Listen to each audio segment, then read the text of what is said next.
네. 중간중간에 말씀을 드렸지만 무의식은 워낙 넓어서 다 치유될 필요는 없다.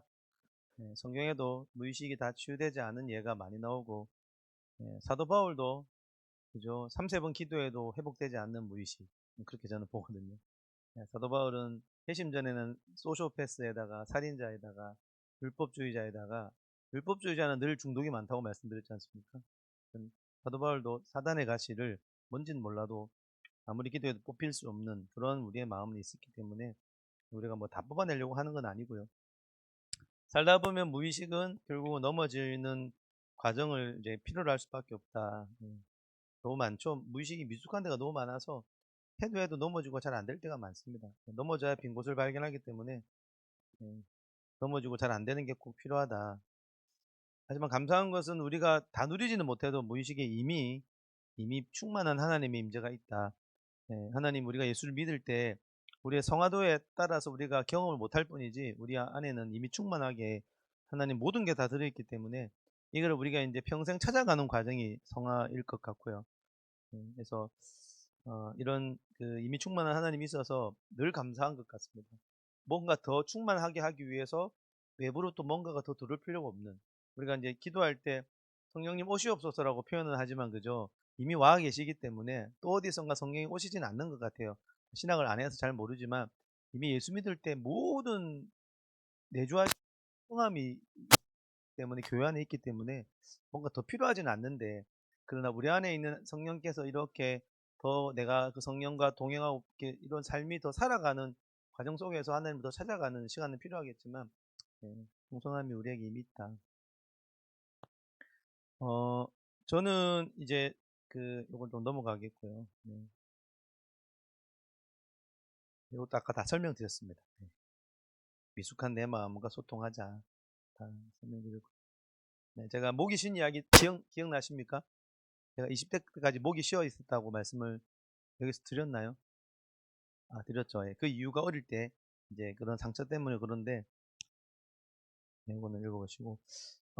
상처에 대한 이야기를 앞에서 좀 드렸긴 했는데요. 상처는 정체성과 맞닿아 있다. 한 번 더 설명드리겠습니다. 기분 나쁜 정도의 경험이 아니다. 상처를 입었다라는 것은 마음이 이미 나누어져 있고 마음의 일부가 어두움으로 얼룩졌다라는 뜻이고, 상처 입을수록 상처 안에는 거짓이 들어가 있기 때문에 진리가 아닌 거짓과 아픔으로 내 마음이 나누어지면 마음의 하나됨과도 멀어질 뿐만 아니라 하나님과도 멀어질 수 있습니다. 그리고 상처가 많으면 많을수록 내가 누구인지를 몰라요. 그래서 상담하러 오시는 분들 중에 자기에 대해서 오해를 굉장히 많이 하는 분의 특징은 굉장히 상처가 많습니다. 그분은요, 예수를 믿는데도 하나님 눈으로 자기를 전혀 못 봐요. 심지어 어떤 형제는 그래요. 아무래도 하나님 이상한 것 같아요, 저보고. 하나님은 내가 망하기를 원하는 것 같다고. 하나님은 자기에게 사기도 당하게 하고, 예, 자기를 망하게 하는데, 자기를 되게 차별해서 되게 싫어하는 그런 하나님이라고 한두 번 이야기하다가 이야기를 안 했습니다. 너무 많은 곡해가 있어서, 제가 한다고 될 일이 아닌 것 같아요. 뭐 심하면 극단적으로 너무 자신을 이상하게 봅니다. 그러니까 내가 하나님을 못 만나면, 아까 우리 모세 이야기처럼 하나님을 못 만나면 내가 나랑 못 만나요. 그죠? 하나님을 만나야지 그 만난 하나님이 맺게 되셔서 내가 나와 만날 수 있는 거기 때문에 하나님 못 만나고 상처 많으면 내가 누군지를 모릅니다. 근데 그 상처는 통과할 수 있는 은혜를 주셔가지고 상처가 사라지지는 않지만 통과할 수 있다. 통과하면 상처로 인해서 더 풍성한 나됨을 깨닫는다. 예. 상처를 통과하니까요. 상처가 내가 누구인지를 깨닫게 하는 너무나 좋은 재료더라고요. 통과하면. 통과하기 전에는 거의 사망처럼 느껴지던 게 복음을 통과하고 나면 너무나 좋은 재료가 되어서 오히려 상처 때문에 우리가 사역하기도 하고, 상처를 통과하고 나서 더 부유한 삶을 살 수 있는 게 걸림돌에서 디딤돌로 바뀌는 은혜인 것 같아요. 미숙에서 성숙으로 바꿀 수 있는 은혜가 상처를 어떻게 복음을 통과시키느냐. 상처도 나다움의 재료다. 하지만 상처의 본질은 거짓을 믿게 하기 때문에 상처가 많을수록 통과하지 않는 상태, 복음을 통과하지 않는 상태에서는 거짓말을 너무 많이 믿게 됩니다. 거짓말. 이게 그 10년 동안 성적 상처 입었던 그분이죠. 그분은 자기를 바라볼 때 60년 만에 10년 상처가 사라졌는데, 탈북민 여성 제가 예를 들었습니다. 그분은 자기를 바라볼 때 더럽고 인생 망했고 뭐 이렇게 자기를 바라보다가, 왜? 상처가 크니까 거짓으로 자기를 바라보니까. 그래서 말씀이 임하셔서 완전한 회복을 경험하시고 그 상처가 깊었을 때 그 현장에서조차 하나님 함께 하셨다라는 것들을 발견하면서 이분은 고통에서 기쁨으로 완전히 변화되는 삶을 살고 간증을 하셨던 분이었다고 했죠. 그래서 말씀을 드렸는데 믿음이라는 것은 어떤 경험을 해석할 때 만들어진다. 강렬한 경험을 부정적 강렬한 경험은 결국은 좋은 해석을 할 수가 없게 돼요. 그래서 잘못된 해석을 통해서 잘못된 믿음을 만듭니다. 어릴 때 3살짜리 아이가 뺨을 맞으면 뺨을 맞은 경험을 통해서 '아 난 사랑스럽지 않구나.'라고 해석을 해 버리면 이게 자기의 믿음이 되는 거죠. 자기는 사랑스럽지 않는 사람이라고 믿고 살아가게 됩니다, 한 번의 경험이라 할지라도. 영적으로는 네, 하나님의 진리가 아닌 거짓을 맺게 만드는 모든 경험이 상처다. 기분 나쁜 정도가 아니다. 상처를 받는다라는 것은 하나님의 진리 부재, 사랑의 부재이기 때문에 결국 거짓을 믿게 만들었다. 그래서 로또에 기억나시죠? 로또가 아무리 좋아 보여도 로또라는 경험을 통해서 돈이 최고다라는 해석을 해버리면 상처다라고 했죠. 트라우마는 더 강한, 트라우마보다 더 강한 거는, 죄보다 더 강한 거는 하나님의 사랑과 진리밖에 없는 것 같아요. 트라우마를 진짜 근원적으로 치유하려면 하나님 사랑과 진리를 경험할 수밖에 없고, 어디에서? 무의식에서. 네. 그리고 트라우마 경험했을 때조차도 하나님 함께 하심을 이 탈북 여인은 그때 제가 깨달았죠. 탈북 여인은 예수 믿기 전에 예수를 30 넘어서 믿었는데 20대 초반에 성적인 학대를 당하고 20대 내도록 성적 학대를 당했는 그 순간에 하나님 안 계셨다고 믿고 있는 거죠. 누구라도 그 10년의 성적 학대 현장에 하나님 계셨다고 잘 못 믿겠죠. 근데 성경에는 그렇게 말하지 않거든요. 한 번도 떠난 적이 없다고 그러시니까. 분명한 거는 믿어지진 않지만 내가 성적인 학대를 그렇게 받는 동안에 하나님 늘 함께 하셨다라는 거죠. 그럼 그런 질문이 생기잖아요. 함께 하셨는데 나는 왜 그런 일을 당하는가? 어? 이분은 그래서 결국은 어 뒤늦게라도 하나님이 그 현장에 계셨다는 걸 깨닫고 나서 결국은 하나님의 임재가 없는 게 아니라 하나님의 임재에 대한 의식이 내게 없으면은 아무 힘을 발휘하지 못하니까. 근데 그분이 하나님 나와 함께 하신 걸 깨닫고 나서 모든 아픔이 날아가는 걸 이렇게 무한대의 사랑과 그 진리의 임재를 깨닫고 나면 유한한 너무나 큰 고통은 0이 되더라. 그죠? 이해되시죠? 예. 그래서 이분은 상처가 더 이상 상처가 아닌 거죠. 더 이상 원망이 안 돼요. 과거에 안 좋았던 일은 어쩔 수 없지만은 그거는 그 북한의 상태 때문에 그랬고, 나를 가해했던 그 사람의 자유의지 때문에 그랬고, 그 사회적인 미숙함 때문에 본인 상처는 회복될 수 없었지만 하나님 임재가 있고 나서는 그 모든 것들이 소화가 돼 버리니까, 그러니까 하나님의 임재와 사랑이 무의식이 임하는 거는요 너무나 많은 걸 소화시켜요. 너무 놀랍습니다. 회복이 근데 늦을 경우가 많죠. 예. 하나님이 심지 않은 거 뽑아내시지만 자고 일어나는 중에 달라지는 것도 있기 때문에 둘 다 중요하다. 회복이 빠른 것도 있고 늦은 것도 있다. 그래서 기적은 로또를 원하는 마음이다. 60분간 기도받고 완전히 좋아지는 것도 있을 수 있지만 60년 이상 은혜를 경험해가는 과정도 훨씬 더 중요하다. 그죠? 어떤 식으로든 안 되는 경험은 필요하다. 그리고 어떤 식으로든 내 뜻대로 안 되는 일도 많아야 된다. 결핍도 필요하다. 그죠? 남아있는 고난도 필요하다. 이 모든 것들이 하나님 앞에 재료가 되는 거지, 기도할 때마다 쪽쪽 다 좋아지고 그건 자판기 하나님이죠. 하나님은 그렇게 해서 우리를 키우지 않으시는 것 같아요. 하나님은 어려움을 그저 남겨둔 상태에서 이 어려움을 어떻게 하나님과 함께 통과하는지도 되게 중요하기 때문에 60년 평생의 삶에 하나님을 날마다 경험하는 게 더 중요하다. 그래서 자칫 기적적인 치유에만 너무 이렇게 올인하시면 안 된다. 예수님 시대에도 그죠? 다들 기적적인 치유를 원해서 많이 오셨잖아요. 그죠? 그렇게 하시기도 하지만 그거는 여러 가지 은혜 중에 하나일 뿐이다. 치유에 너무 집착하면 하나님을 놓친다. 즉시 기적적으로 치유되면 너무 감사하다. 그런 경우 저는 많이 보기는 해. 근데 시간이 걸리는 경우는 훨씬 더 많이 봅니다. 내 방식대로 치유 안 될 때도 감사할 수 있으면 좋겠다. 내 방식은 내 방식이죠. 치유 안 되더라도 안 된 게 나쁜 게 아니다. 돼도 감사, 안 돼도 감사. 왜 안 됐을 때는 안 됐을 때 안에 또 은혜가 있는 거지. 그죠? 그러니까 하나님은 오늘 목사님 말씀을 생각해 보면 죄를 해결하러 오신 거지. 그죠? 물론 그럴 때 육신의 질병도 해결하시지만 그 근원적인 하나님의 의도는 단순히 우리의 상처를 치유하는 것이 아닐 때도 있더라. 하지만 말씀이 임하면, 특정 부분의 말씀이 임하면 말씀은 곧 변화를 주시기 때문에 그 부분은 100% 변화가 있더라. 이거는 진짜 경험이에요. 그러니까 이제 말씀드리겠지만 우울증이라는 것이 치유될 때, 그러니까 교회나 이런 데 가면 이런 기도 많이 하거든요. 주님 우울증을 치유해 주시옵소서. 우울증은 나을지어다. 별로 효과적이지 않아요. 그 기도가 잘못됐다는 건 아닌데 우울증 안에는 너무 많은 요소가 있는데 여러분 우울증이 치유되게 주시옵소서 하고 똑같은 기도는 이거예요. 건강하게 주시옵소서 하고 아무것도 안 하는 거. 하나님은 건강하게 해 주고 싶은데 잘 안 되시겠죠. 그죠? 건강을 위해서 우리가 해야 될 게 있잖아요. 예, 치유도 마찬가지인데 그냥 입 딱 벌리고 "하나님 치유해 주시옵소서. 우울증 사라지게 해 주시옵소서." 응답될 때가 있습니다. 하지만 더 좀 지혜로운 기도는 그런 게 아닌 것 같아요. 우울증은 치유가 완치가 되려면 너무나 많은 요소가 있는데요. 그걸 우리가 좀 알고 전략적이고 복음적이고 의학적으로 종합적으로 접근을 해야 치료가 되지. 그죠?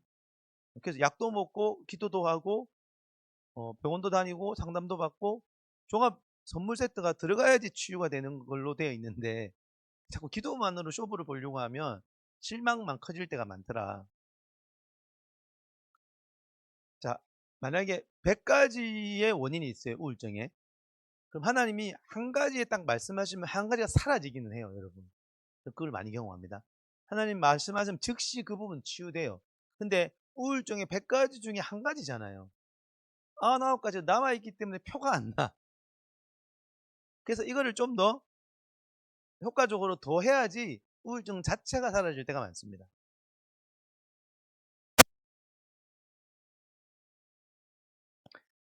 자, 치유가 오래 걸리는 이유. 탈북 여인은 1시간도 걸리지 않아서 회복되었던 그 은혜가 있지만 그러지 않고 시간이 더 걸릴 때가 훨씬 많다. 그 이유는 우울증이든 무엇이든 간에 너무 다양한 원인이 있어서 그래요. 어? 여러분이 제가 불안하다. 그럼 그게 단순 불안이 아니에요. 다양한 원인이 있기 때문에 다양한 원인이 치료되는데 시간이 걸려야 되지 않을까요? 하나님이 사람을 딱 만들어 놓고 마음에 속성을 주셨는데 속성을 하나님이 본인이 만드신 창조 질서를 어겨가면서까지 우리를 치유하신다? 그럼 그거는 치유가 아니라 폭력일 수도 있습니다. 하나님이 만드신 마음에 이 창조 원리가 있거든요. 하나님은 그걸 지키신다고 저는 생각을 해요. 그래서 마음의 속성이 두 번째 중요한 이유입니다. 시간이 걸리는 이유는 하나님 치유하지 않는 게 아니라 하나님 한 방에 치유하지 않는 게 하나님의 무능한 것도 아니야. 그죠? 이런 원리를 알아야 돼. 다양한 원인들을 치유될 때까지는 내 노력도 필요하고 하나님 은혜도 필요하고 약도 필요하고 다양하게 필요한데 그 모든 것들에 대한 시간이 필요하다. 두 번째 마음의 속성은 오랜 시간 마음이 우리가 여러분 연세가 60이시면 60까지 오랜 시간의 경험과 학습에 서 만들어졌잖아요. 수많은 게 심어졌단 말이죠. 그리고 거둬졌단 말이죠. 뿌리도 너무 많단 말이에요. 근데 이 뿌리끼리는 또 서로 얽혀져 있어요. 마음이요. 굉장히 복잡해요, 사실은. 그리고 뿌리 하나에서 열매 하나가 맺히기도 하지만 여러 뿌리에서 하나가 맺히기도 하고 한 가지 뿌리에서 여러 열매가 맺히기도 하고 이게 네트워킹이에요. 그죠? 그리고 무의식까지 있으니까 마음의 속성 자체가요. 오래 걸리게 되어 있습니다. 이런 마음으로 60년 살아왔는데 심은 것도 많고 그죠? 좋은 것만 심으셨겠습니까? 고통도 많이 심어져 있지 않겠습니까?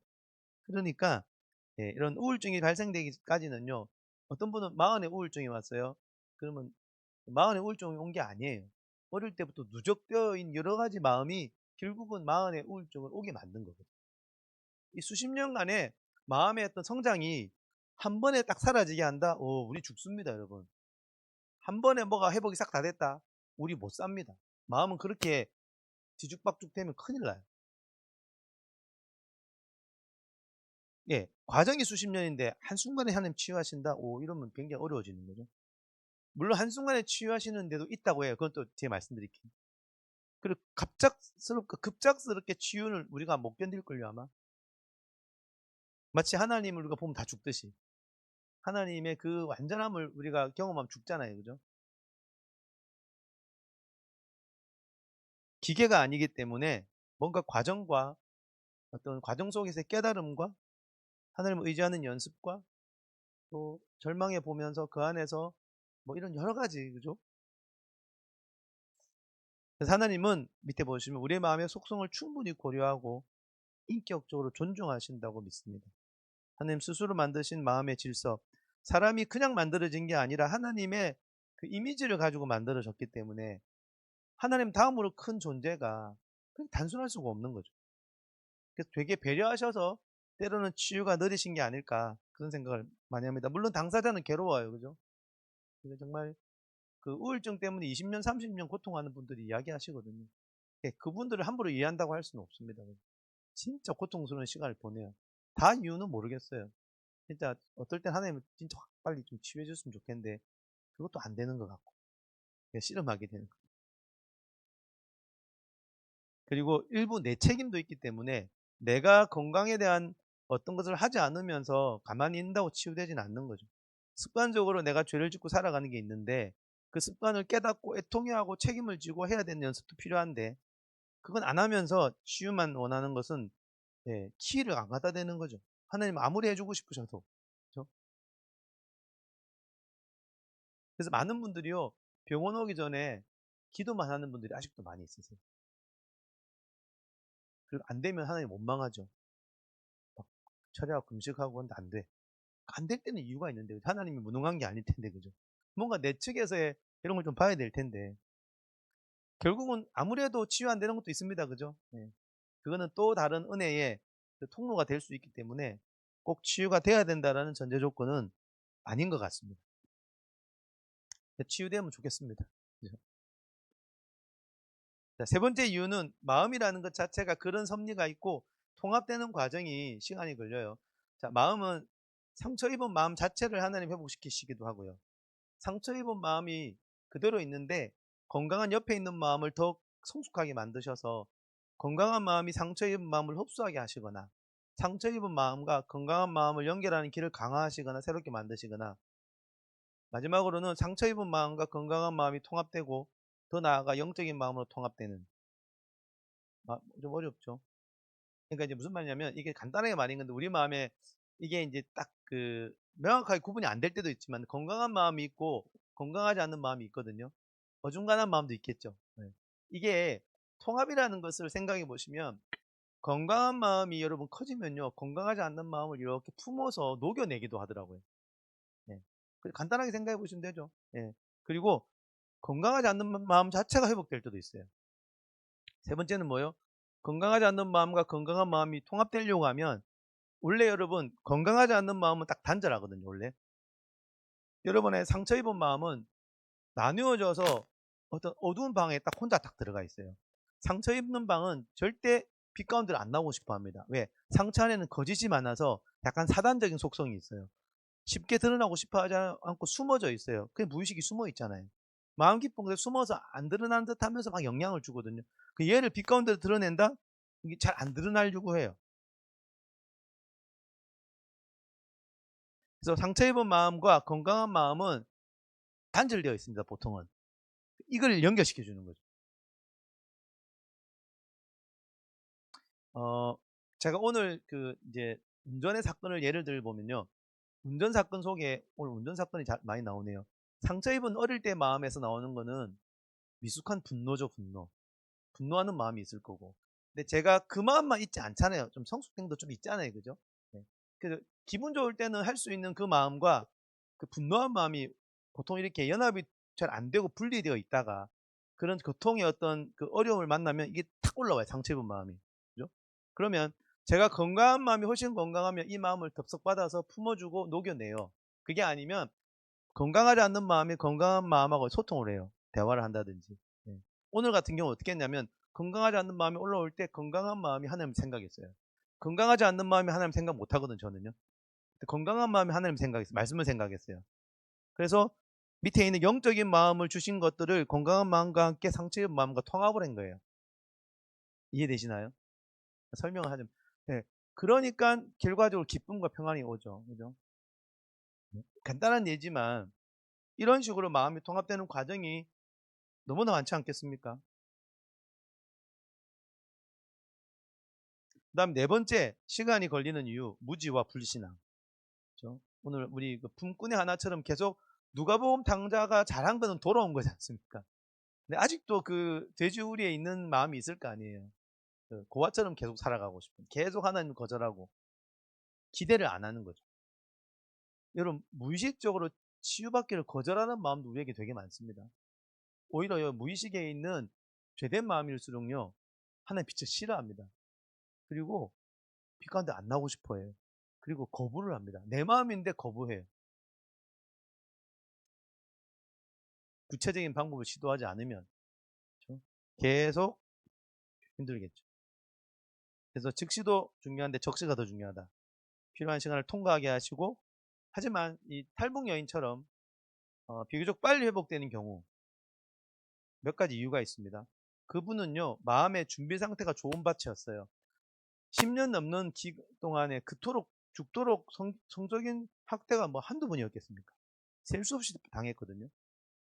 근데 20대 때까지 좋은 밭이었어요. 그리고 이분이 이제 한국에 와서 예수를 믿고 이 마음밭이 이미 좋아져 있었어요.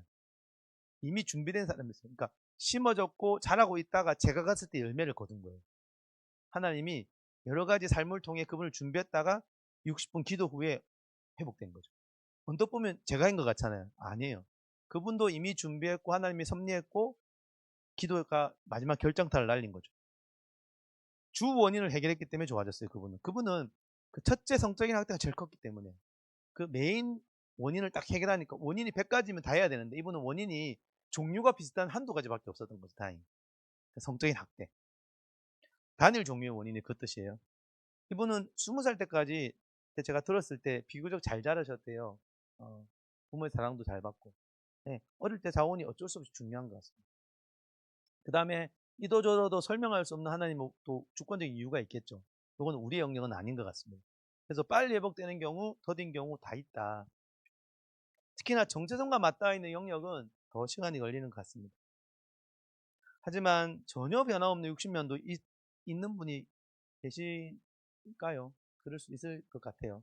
네. 근데 사람은 무조건 성장하기 때문에 변화 없이 가만히 있지 않고 기형적으로 자랍니다. 기형적으로. 그래서 이런 분들이 교회 중직을 맡으면 난리가 나는 거예요.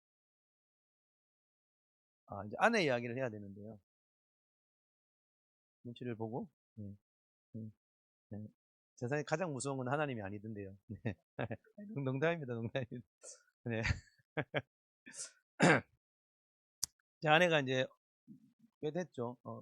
우리 아이들 어릴 때 교통사고가 났을 때인데, 이거는 이제, 어, 그, 어떤 차가 두 대가 부딪혔는데, 둘 다 폐차를 했어요. 아내가 운전하다가, 아내 운전석이 찌그러지고, 아내가 차에 갇히고, 근데 문이 열리지 않죠. 기름은 새고, 막 폭발할 것 같은 느낌에, 꽤 오랫동안 그 안에 머물러 있었어요. 못 움직이고. 그리고 나중에 이제 구급 뭐 오셔가지고 빼내면서 그분이 입에서 이런 얘기가 나왔대요. 살아있다.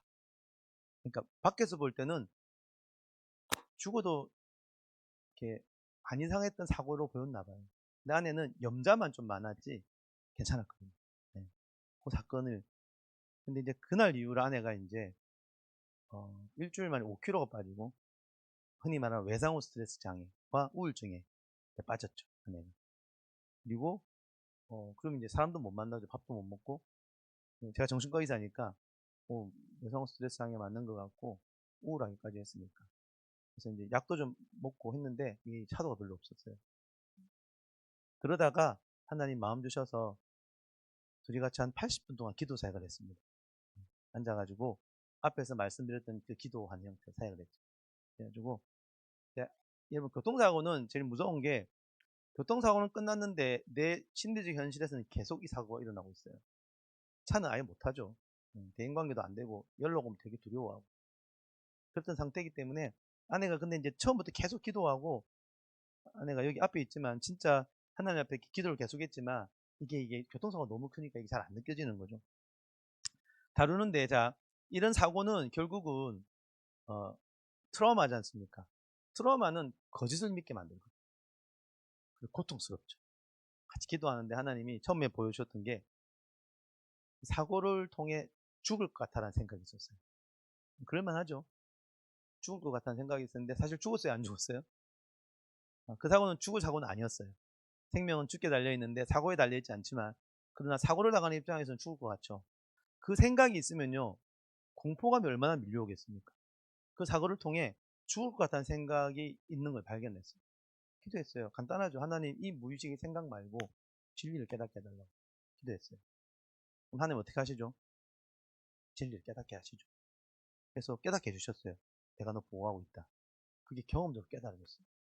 그래서 공포가 없어졌어요. 네. 할렐루야죠. 근데 그러면 다 평안해야 되잖아요. 또 아닌 거예요. 뭔가 무력감도 있고 절망감이 여전히 있는 걸 느끼는 거예요. 공포가 너무 심할 때 못 느꼈던 무의식의 감정이 공포를 빼내고 나니까 이게 올라온 거예요. 자, 무의식 안에 있는 절망과 두려움을 준다라, 절망감과 무력감이 있다? 이건 그것을, 이 감정을 만드는 생각이 있는 거거든요. 이거 이해되세요? 감정은 그냥 나오지 않습니다. 생각이 있어야 나와요. 처음에 공포는 뭐예요? 죽을 것 같다는 생각 때문에 나오는 거예요. 하나님 입장에서 보면 안 죽는 건데, 내 입장에서 보면 죽는 것 같잖아요. 누구 입장의 생각이 맞아요? 하는 생각이 맞죠. 그죠? 하나님 볼 때는 안 죽는 사고잖아요. 근데 사람이기 때문에 죽을 것 같아요. 그러면 내 생각을 호소하면 늘 공포에 떨겠죠. 하나님이 생각을 주시면 평안해져요. 그래서 하나님이 내가 너 보호하고 있어 라고 깨닫게 하신 거죠. 그래서 아내가 공포는 사라졌어요. 사라지고 나니까 밑에 있는 무력감, 절망감 또 기도했어요. 어떤 생각이 또 밑에 있냐면 무의식에 앞으로도 사고가 또 날 것이다. 여러분, 교통사고 한 번 나면 앞으로 계속 또 사고가 나요? 아니죠. 날 수도 있고 안 날 수도 있죠. 그러면 날 수도 있고 안 날 수도 있을 정도로 무력해야 되는데 아내는 너무 무력한 거죠. 그게 뭐냐면 거의 100%또 날 거다라는 생각이 안에 있는 거예요. 하나님 보실 때 진리예요? 아니에요? 근데 우리는 그렇게 생각해요. 아내가 잘못한 게 아니에요. 저라도 그럼 그 생각해요. 하나님 또 말씀하셨어요. 또 하나님이 그 생각을 뽑아내셨어요. 그러면 이제 완전히 평화로워야 되잖아요. 기분은 많이 좋아졌는데 여전히 마음 밑에 또 안 좋은 감정이 있는 거예요. 그게 주범이었어요. 이 세 가지 층으로 무의식에 있는 생각과 거짓말들이 자리 잡고 있었기 때문에 이 사고는 우울증과 외상 스트레스 장애를 유발하게 되는 거죠. 마지막 밑에 있던 생각은 뭐냐면 혼자 해결해야 한다. 혼자 살아가야 한다. 나는 보호받지 못했다. 나는 고아다. 고아 같다. 라는 생각이 무의식에 있었던 걸 발견한 거예요. 아내도 몰랐고 저도 몰랐고 아무도 몰랐어요. 이런 생각을 가지고 있는지. 왜? 무의식에 있었기 때문에. 아내가 어릴 때 되게 열심히 살아온 이 K 장녀거든요. 예, 저희 부모님이 참 장인 장모님 좋으신 분이에요. 사랑으로 키우셨지만 이게 기질도 안 맞고 뭐가 안 맞으면 아내 입장에서 너무 힘들고 실제 아내가 힘든 시간이 많았어요. 약간 예, 그래서 고아 같다라는 생각을 충분히 하기에 그런 시간이 많았던 건 저는 알죠. 아내는 굉장히 이 생각에 고통스러웠지만 이건 어릴 때 딱 묻어두고 살아오다가 이 사건을 통해 어릴 때 묻어두었던 이 생각이 올라온 거예요. 이 생각 때문에 여러분 우울증과 외상후 스트레스 장애가 온 거거든요. 그래서 이 생각이 하나님의 말씀을 초청했어요. 하나님 진리 깨닫게 해달라고. 그럼 하나님은 달려오시죠, 무조건. 내가 자녀가 고아 같다고 믿고 있는데 하나님 아버지가 가만히 계시겠어요? 그죠? 하나님 아버지는 우리에게 아빠 되심을 그렇게 보여주고 싶어 하시는데 우리가 하나님 나 이 생각 말고 진짜 원하는 하나님 주시는 생각 주세요. 하나님 달려오시죠. 그래서 아내에게 깨닫게 해주셨어요. 여러분 누구라도요. 너 고아 아니야. 맞는 말인데 그게 마음의 무의식에는 영향력을 못 끼쳐요. 그게 문제예요. 무의식은요. 무의식으로 말씀이 들어와야 바뀌지. 의식에서 우리가 너 고아 아니야. 괜찮아. 이게 효과가 없는 거예요. 하나님 무의식으로 들어와서 아내에게 고아가 아님을 깨닫게 하신 거죠. 이게 주범이었더라고요. 80분 기도했어요, 같이. 아내가 진짜 열심히 했죠. 그리고 그 뒤로 당연히 회복이 됐죠. 네. 그리고 이제 아무래도 교통사고가 있었기 때문에 운전은 조금 힘들어 하다가 지금 운전을 너무 잘하죠. 그래서 그 뒤로는 이걸로 인한 외상후 스트레스 장애나 우울증은 사라졌죠. 하나님 말씀하시면, 의식에 말씀하시면, 그래서 이제 감사한 거는요, 이 사건이요, 감사한 건 아닌데, 교통사고는 저는 불필요한 외상이지만 하나님은 필요한 일을 행하신 거죠. 사실은 이런 사고가 없었으면 어쩌면은 내가 고아 같다고 생각했던 것들이 있는지도 몰랐을 거예요. 하나님 이런 부정적인 사건을 통해 진짜 내가 믿고 있는 정체성을 드러내시는 거죠. 그리고 고아 같은 삶이 아니라 하나님의 하나밖에 없는 딸임을 깨닫게 하신 거죠. 그래서 그 사고가 없었더라면 혹시나 아직도 그 생각이 안 바뀌었을 수도 있어요. 하나님이 사고를 냈다는 건 아니지만 사고가 난 입장에서 하나님이 사고를 선하게 인도하셔서 그죠? 사단이 우리에게 고통을 주죠. 하나님은 최악의 상황도 우리를 변화시킬 수 있는, 그래서 이 트라우마가 하나님을 통과해서 안에는 고와 같다는 생각이 사라져 버렸죠. 물론 이제 무의식은 너무나 많아서 또 남아있는 생각이 조금씩은 있을 수 있겠죠. 하지만 그 사건은 굉장히 제게도 아주 이렇게 감사했던 시간. 그래서 여러분이 보시는 제 아내가 운전을 잘하고 다닙니다. 네. 상처는 통과하면 나dom의 재료가 된다. 자, 마지막입니다. 어, 저는 이제 저도 이 3부에서 이야기하는 거는 저도 다 가본 길이 아닙니다, 솔직히. 그렇지만 제가 경험한 또 깨달은 삶의 어떤 깨달음 속에서 이렇게 한번 써본 거예요. 이렇게 트라우마도 해결해야지, 그죠? 뭔가 내가 나를 찾아가고 내 마음이 하나 되고 그렇게 노력하고 애써서 내가 나를 찾아가야 되는 이유가 뭘까라는 거죠. 결국은, 그죠? 내가 잘 먹고 잘 살려고 그러는 게 아닐 거 아니에요. 결과적으로 잘 먹고 잘 살 수도 있지만 잘 먹고 잘 살기 위해서 내가 예수님만이 누군지를 찾아갈 필요가 있는 건 아니지 않습니까? 그래서 저는 이 말씀이 눈에 들어왔어요. 여러분 잘 아시는 말씀이시죠? 형제들아, 내가 하나님 모든 자비하심으로 권한다. 너희 몸을 하나님이 기뻐하시는 거룩한 산제물로 드리라. 그러니까 제물이 되기 전에는 살아있는 제물이 돼야 되는데, 이 살아있다라는 게 뭘까? 성경에는 흠없는 제물을 이야기하지 않습니까? 흠이 없는 살아있다라는 게 뭘까? 내 마음이 할 수만 있으면 예수님처럼 죄도 없고 상처도 없고 완전히 마음이 하나 된, 그죠? 거짓도 없는 살아있는 마음, 살아있는 내 몸, 그걸 드릴 수 있으면 가장 좋잖아요. 예수님은 그렇게 하셨고, 물론 우리는 그렇게 할 수 없죠. 그래서 산재물이 되기 위해서, 재물 되기 위해서는 살아야 되는데 살리는 과정이 나를 찾아가는 과정이라는 생각을 하게 됐습니다.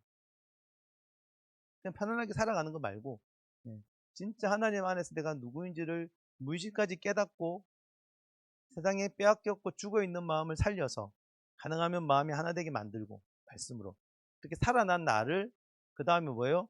그 나로 계속 살려서 내가 잘 먹고 잘 자라는 게 아니라 산 제물로 드리기 위해서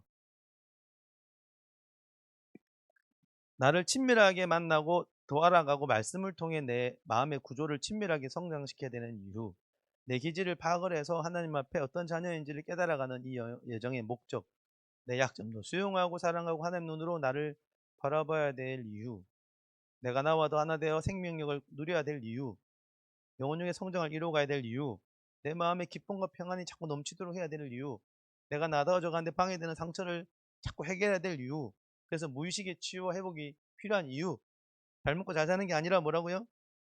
하나님께 드려지는 삶을 살고 싶은 거죠. 온전한 살아있는 삶. 그래서 첫 번째 대답은 자녀의 삶을 회복하자 이거죠. 자녀의 삶. 내가 나를 그렇게 말씀으로 바라보는 거는 하나님 아버지의 눈으로 내가 나를 바라보는 거지 않습니까? 오늘 설교 말씀처럼 자녀로서의 삶을 회복하는 거예요. 자녀로서의 삶을 누리고, 여러분 그거 아시죠? 하나님이 내 아버지다라는 것하고요, 하나님 안에 내가 자녀로 살아가는 거는 좀 차이가 있는 것 같습니다. 하나님 우리를 자녀 삼으셨는데 그 이상 자녀답게 살아가지 않으면 무슨 의미가 있습니까? 부끄러운 구원을 받겠죠. 이미 구원은 받았는데 100년의 삶을 하나님의 자녀로서의, 내가 아들로서 딸로서 관계를 하고 회복하고 나를 찾아가고 그렇게 아들로서 살아가는, 자녀로서 딸로 살아가는 삶이 이제 회복되는 삶 아니겠습니까? 예.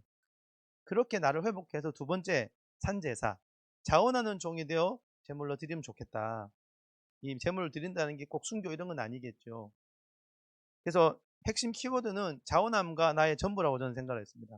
나의 전부가 주님 오시는 그날까지 잘 안 되겠지만 최선을 다해 나의 전부를 하나님께 드리는데 어떻게 해요? 자원함으로. 억지로 인색함으로 하는 거 주님 안 받으신다 그랬죠. 자원함으로. 자원하려면 내 일부를 세상에 빼앗겨서는 자원이 안 되는 거 아니겠습니까? 내 일부를 상처와 욕심과 이런 데 빼앗겨서는 온전한 자원이 안 되겠죠. 그래서 잃어버린 나를 찾아서 내가 나를 주님 안에 소유하고, 이렇게 소유된다라는 것은 내 소유이기도 하지만 성령이 주인이신가 성령의 소유가 되는, 이 말씀이 저는 참 좋은 게요. 이 말씀이 뭐예요? 아버지가 두 아들에게 포도원에 가서 일해라 그러죠. 맏아들은 아버지의 명령을 듣고 네 갈게요 하고 안 갔고요. 둘째 아들은 똑같이 명령을 듣고 싫어요 했다가 갔어요. 예수님의 질문은 그거죠. 누가 아버지의 뜻대로 했느냐? 둘째 아들이죠. 왜 첫째는 네 하고 안 가고 둘째는 안 간다고 갔을까? 둘 다 처음에는 다 가기 싫은 거죠. 첫째는 뻥친 거예요. 네. 마지못해 자우남이 아니라 아버지가 말했으니까 네 했어요. 생각해보니까 그게 싫거든요. 본심이 나온 거예요. 둘째는요, 처음부터 본심으로 정직했어요. 저 자원함으로 못해요, 아버지. 나 그거 할 수 없어요. 싫어요. 했는데, 여러분, 정직한 사람은 회개할 기회를 얻거든요. 진짜 자기가 나온 사람은요, 회개할 수 있어요. 근데 마다들처럼 가짜 자기가 나왔다? 진짜 마음대로 가요. 둘째 아들은요, 미숙했으나 정직했고, 회개할 기회를 얻었고, 네 하고 간 거예요. 뉘우치고 갔다고 돼 있잖아요. 그 후에 뉘우치고. 그래서 자원함을 가려면요, 자원할 수 없음에 대한 정직함이 필요한 것 같습니다. 안 되는 건 안 되는 거죠. 안 되는데 억지로 하면 억지지 않습니까?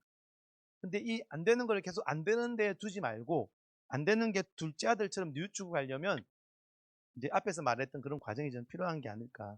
내 마음이 다 모여야 자원이 되죠. 내 마음이 사랑으로 모이면 하나님께 드리고 싶어지는 거죠. 갈수록 더. 예수님이 그러셨죠. 저는 예수님의 기도를 좋아하는 것 중에 하나가, 제가 볼 때는 이 기도가 갈수록 달라진다고 저는 생각을 해요. 예수님이 십자가 지기 전에 기도를 3-3번 하셨지 않습니까? 땀이 피가 되도록 기도하셨죠. 처음에는 이렇게 기도하세요. 아버지여, 만일 할만하시거든 이 잔을 내게서 지나가게 하옵소서. 그러나 나의 원대로 마시래요. 예수님의 원은 뭐라고요? 잔을 안 지는 거. 이게 나오죠, 그죠? 예수님도 정직했어요. 나 이거 십자가 안 지고 싶어요. 근데 아버지의 원대로 하라고 기도해요. 잘 보시면 아버지 원대로 하는 거지 자기의 원은 안 바꾸셨어요. 제가 볼 때는. 근데 뒤에 기도는 달라요. 내가 이거를 마실 수 없으면 이 잔이 내게서 지나갈 수 없거든 아버지의 원대로 되기를 내가 원하나이다. 라고 저는 기도가 바뀐다고 생각해요. 예. 이게 제 생각입니다. 신학 안 해서 모르겠는데 제가 볼 때는 어쩌면 예수님이 밤새 기도한 이유 중에 여러 가지가 있겠죠. 기도를 밤새 했던 이유가 여러 가지가 있지만 완전한 자원함으로 십자가를 지려고 했던 것도 이유가 되지 않을까 하는 생각을 여기서는 발견했어요. 여러분, 억지로 순종도 의미 있다고 생각합니다. 그죠? 아버지 뜻대로 되기를 원합니다. 근데 진짜 내 의지와 무의식까지 다 원해서, 쉽지 않겠죠. 진짜 마음 깊은 곳에 거짓 없이 원해서 아버지 뜻대로 되기를 내가 원합니다. 이렇게 자원함으로 가기 위해서 우리 마음이 나뉘어져 있으면 안 되고, 말씀으로 우리 마음이 하나 되면 될수록 더 순전한 자원함이 되지 않을까. 그래서 무의식을 회복하는 게 너무너무 중요하다. 그래서 결국은 어, 상처도 있든 없든 필요 없고, 내 기질도 사라질 거고, 내가 성숙했던 미숙했던 관계없이 결국은 하나님만 낳는, 그게 우리가 궁극적으로 가는 목적지이겠죠. 이렇게 자원하는 종으로 드리면 내가 나를 드렸기 때문에 나는 없지 않습니까? 찬송가에서 그죠? 구속한 주만 보이도다. 내가 나를 그토록 찾아서, 남들이 잘못 보면 내가 잘 먹고 잘 살기 위해서 내가 누구인지 막 찾는 것 같아요. 막 자기 중심적으로 내가 자기 개발하는 것 같아요. 그런 게 아니라 보고만 해서 충분히 나를 찾아서 자원을 뭐 드리고 나면 나는 없어지니까. 예수님이 드리고 없어졌지 않습니까? 예수님은 영광 가운데 계시지 않습니까? 구속한 주만 보이는, 그게 이제 결국 우리의 삶의 목표 중에 하나가 아닐까 싶고요. 근데 감사한 게요.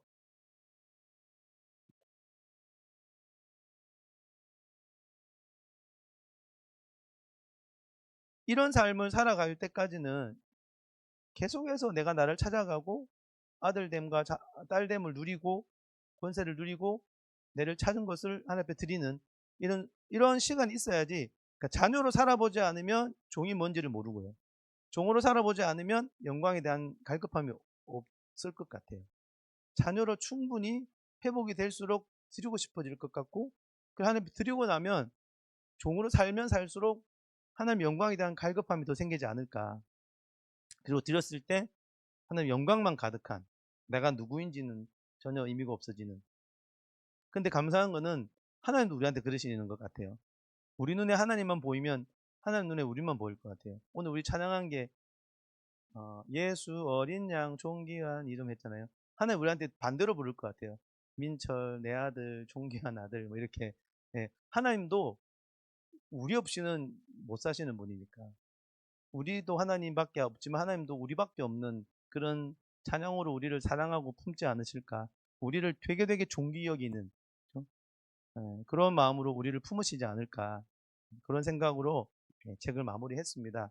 그래서 나름 제가 한 문장으로 이렇게 한번 제 카톡에도 적어놨는데요. 자녀의 삶을 누려야 자원하는 종이 되고 결국 성숙한 아비가 되지 않을까. 그래서 이게 무슨 단계는 아닌 것 같고요. 그냥 제가 느낀 대로 제 표현대로 적었죠. 내가 이미 태어날 때 자녀로 딱 태어났으니까 자녀에 대한 삶을 충분히 누리고 찾아가면 예수님처럼 자기를 더 자원하게 드릴 수 있지 않을까. 여기서 종은 뭐예요? 그, 그 미숙한 종 말고요. 종속된 종 말고요. 아들로서 종의 모습으로 하나님께 완전히 드려지는 그 종을 말하는 거죠. 예. 아들과 대비되는 그 종 말고 아들이 성숙해서 가는 종의 삶을 드리면 그런 삶으로 낮아지면 결국 하나님을 닮아 성숙한 아비가 더 될 수 있지 않을까. 성숙한 아버지가 되고 싶은 게 하나님의 부르심이고 장성한 분량이 이르기까지 애를 써야 된다면 예, 어, 자녀로부터 시작해서 성숙한 아버지가 될 때까지 성장해 가는 삶이 있으면 좋겠다 하는 마음으로 책을 쓰게 된 것 같습니다. 자, 지금 2시 42분인데요. 강의는 다 드렸고요. 혹시 질문 있으실까요? 아니면 코멘트 뭐라도 좋습니다. 50분까지 해야죠. 네, 김사님.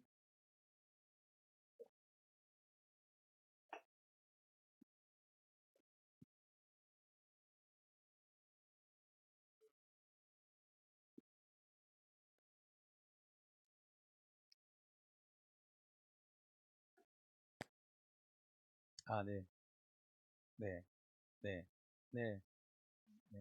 너무 중요한 질문 같습니다. 아마 제 생각에는 다양하게 알 수 있을 것 같은데 일단 열매를 보면 알 수 있을 것 같습니다. 삶의 열매. 열매가 관계적인 열매, 뭐 이렇게 열매가 있지 않습니까? 성경에 말하는 무슨 사랑의 열매, 성령의 열매 이런 열매들이 얼마나 풍성한지가 중요하지 않을까 싶습니다. 이 사람이 얼마나 뭐 말을 잘하고 뭐 나이스하고 이런 것보다 삶의 열매가 결국 무의식에서도 나와 있다고 생각하기 때문에 열매가 중요할 것 같고 그게 조금 광범위하면 그냥 날마다 느껴지는 내 마음 상태를 내가 누구보다 느낄 수 있지 않을까 싶어요. 내 마음에서 올라오는 평안과 기쁨 말고 여러 가지 이제 복잡함들이 있지 않습니까? 예. 그 복잡함들은 누구나 있지만 그 복잡함 안에 내가 하나님을 따라 더 못 살아가게 더 막는다든지 뭔가 관계에 너무 힘들게 만든다든지 부르심을 따라 살 수 없도록 만든다든지 그런 어떤 어려움들도 저는 이제 무의식을 좀 측정하는 좋은 이제 그게 되는 것 같고요.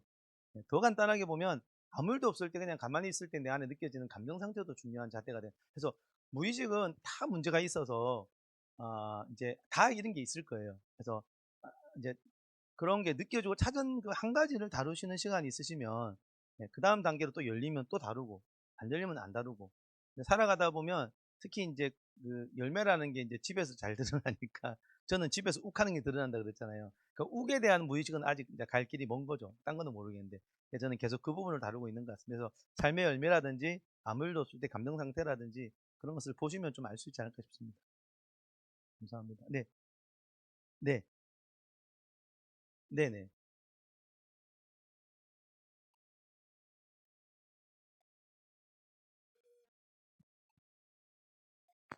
아, 네, 네, 네, 네. 아, 네, 네, 네, 네, 네, 네. 보통 이제 꿈에 나타났다고 무슨 일이 생기는 거는 인과적인 건 안 맞고요. 예. 근데 꿈에 나타났을 때 기분이 안 좋으실 거 아니에요. 기분 안 좋은 상태로 하루를 살면 안 좋은 일이 생길 수는 있어요. 그래서 아마 그분은 해결해야 될 숙제가 있으실 거예요. 하나님이 그 꿈을 통해 뭘 보여준다 이것까지 안 가더라도 꿈은 무의식을 반영하는 왕도거든요. 여러분 꿈을 꾸는 내용이요 무의식입니다. 그 내용 안에 있는 그 감정이 무의식입니다. 그래서 꿈을 분석할 때 그 사람보다도요 그 꿈이 주는 감정이 있을 거 아니에요. 그 감정이 무의식에서 올라온 거기 때문에 그 감정을 다루셔야 됩니다. 그래서 이거는 인과관계는 없는 것 같고 그러나 아마 해결되지 않는 무의식의 어려움이 있으셔서 자꾸 떠오르는 것 같아요. 이거는 하나님 꼭 안 떠올려 주셔도 사람 안에 있는 자연스러운 그 어떤 기전입니다. 여러분들이 꿈자리가 뒤숭숭하다가 의미 있는 이야기예요. 무슨 안 좋은 일이 생길 거라는 이야기가 아니라 내 마음이 약하다 또는 스트레스를 받고 있다 또는 해결되지 못한 이런 관계들이 있구나 라는 사인으로 보시고 이거를 이제 그렇게 생각하시는 게 훨씬 건강한 것 같습니다. 네, 감사합니다. 너무 고급 질문들을 하시네요. 네, 혹시 또 질문 있으실까요? 네,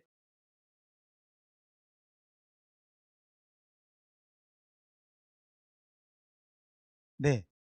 왜냐하면 그래요. 그 이제 굉장히 중요한 고급 정보입니다. 왜냐하면 저는요, 제가 화내는 걸 알았는데 아내가 볼 때는 내가 생각한 것보다 더 내고 있더라고요. 나는 그렇게까지 안 낸다고 생각했는데, 네, 그럴 때는 아내 눈이 맞다고 생각하는 게 맞죠. 네, 좀 이따가 불안하시겠습니다. 네, 또 혹시 질문 있으세요? 아직 4분 남아서 질문을 받겠습니다. 네.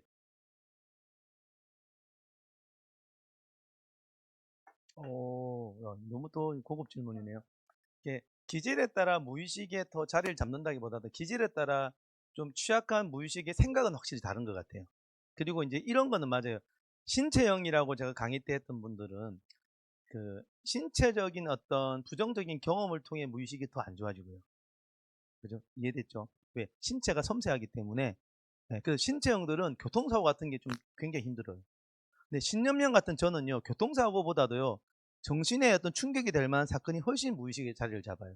기질은 장단점이 있기 때문에 기질에 따라서 무의식에 상처받는 종류는 좀 다른 건 확실히 맞는 것 같아요. 너무 좋은 질문입니다. 그래서 이제 제가 느끼는 교통사고 당하면 안 돼. 감각이 섬세해가지고, 예, 시행이는. 예, 예, 예. 제 아내도 신체형이라서 교통사고가 너무 컸어요. 예, 우리 모두가 그런 게 힘들지만, 훨씬 더, 왜냐면, 사고는 신체를 손상시키는 느낌을 줄 때, 신체형들은 제일 괴로워합니다. 예. 신체가 중요하거든, 신체형들은요. 우리는 정신이 중요하고. 예. 정신이 중요하기 때문에 더 성숙하고 그런 게 전혀 아니고요. 몸에 이게 우선순위가 다른 거죠. 너무 좋은 질문 감사합니다. 예. 또 질문 있으실까요? 아직 2분 남아서 아직 제가 안 갈 거고요. 50분 딱 마치겠습니다. 네, 장로님 감사합니다. 고마워. 네,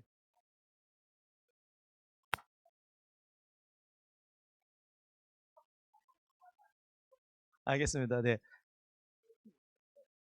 네, 네, 네, 네. 맞습니다. 그 꿈은 이제 여러분 아는 꿈이고 잠꼬대는 우리가 슬립 토킹이라 해서 수면 장애 약간 일종인데 문제가 안 되는 잠꼬대는 할 수 있고요. 그거는 문제가 안 되는데 중요한 거는 잠꼬대뿐만 아니라 몸으로 뭘 친다든지 그럴 땐 치료를 받아야 됩니다. 예, 그거는 이제 수면 장애거든요. 근데 잠꼬대는 치료하고 할 필요는 전혀 없습니다. 네, 계속 잠꼬대 하십시오. 네. 네, 또 질문 있으실까요? 예, 이런 질문도 좋습니다. 제가 아는 범위 내에서는 말씀드리겠습니다.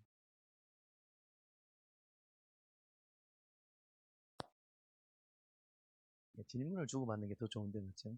너무 강의만 해가지고. 네, 집사님.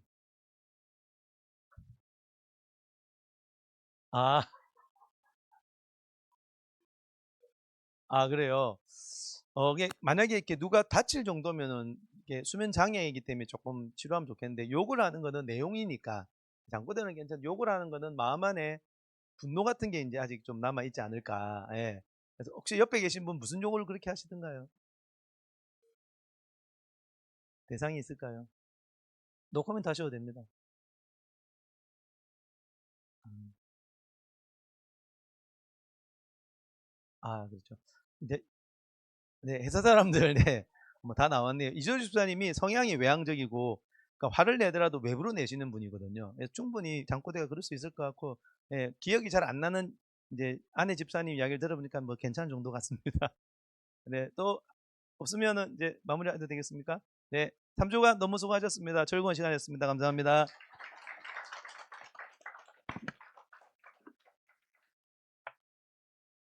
우리 집사님이 그 강의가 요청이 많아요. 사실 한국에 서울로도 강의 다니고 사실 이제 우리 교회에서 주일날 빠지는 경우는 주로 외부의 강의 요청이 많고 해서 가는데 저는 우리 교회에 중요한 사역자를 하나님께서 보내셨구나 생각하고 또 뭐 호주나 캐나다, 미국 이런 데서도 강의 요청이 와요. 그래서 1년에 한두 번씩 그렇게 가는데 사실 이런 강의를 우리는 늘 이제 언제든지 우리가 요구할 때마다 들을 수 있다는 게 너무나 감사하고 또 앞으로 더 이제 그 사역하고 또 연구하고 또 그런 가운데서 더 풍성해지면 또 우리에게 또 풍성한 은혜 주실 믿습니다. 한 번 더 우리 축복의 박수 하겠습니다. 네, 감사합니다. 네. 아, 지난주에 잠시 예고한 대로 신의 악단이라는 영화를 지금 여기 옆에 메가박스 쪽과 이제 이렇게 이상덕 집사님이 계속 연결을 해서 최종적으로는 저희가 전관을 대여하기로 했고, 이제 전관을 대여할 때 영화비는 저희 교회에서 장로님과 운영자부터 전체 우리가 교회에서 부담하자. 그래서 신청하시는 분은 영화비는 저희 교회에서 전관 오후 2시 전후로 한 30분 전후 될 것 같습니다. 22일 날 추석 지나고 그 다음 주 2월 마지막 주일 날 한 1시 반에서 2시 반 사이에 대한 영화 시간이 결정이 되면 광고를 하겠고요. 영화를 보고 이제 간식은 아마 이제 각 그 공동체별로 이제 간식은 아마 의논해서 하시면 될 것 같습니다. 그래서 혹시 영화 지난 주간에 호목협 수련회 목사님들 수련회 있어서 가보니까 다 신의 악단 얘기를 하더라고요. 뭐 가서 뭐 누가 봤다, 뭐 보고 왔더니 너무 은혜롭다. 그래서 저는 보고 싶은데 아직 안 본 이유는 이제 우리 같이 단체로 가서 한번 너무 좋은 영화고 요즘에 갑자기 역주행해서 구독자들이 점점 늘고 있어서 참 좋은 분위기인 것 같습니다. 추후 자세히 결정이 되면 다음 주에 광고하도록 하겠습니다. 네, 오늘 수고하셨습니다. 또 한 주간 또 승리하시기 바랍니다. 감사합니다.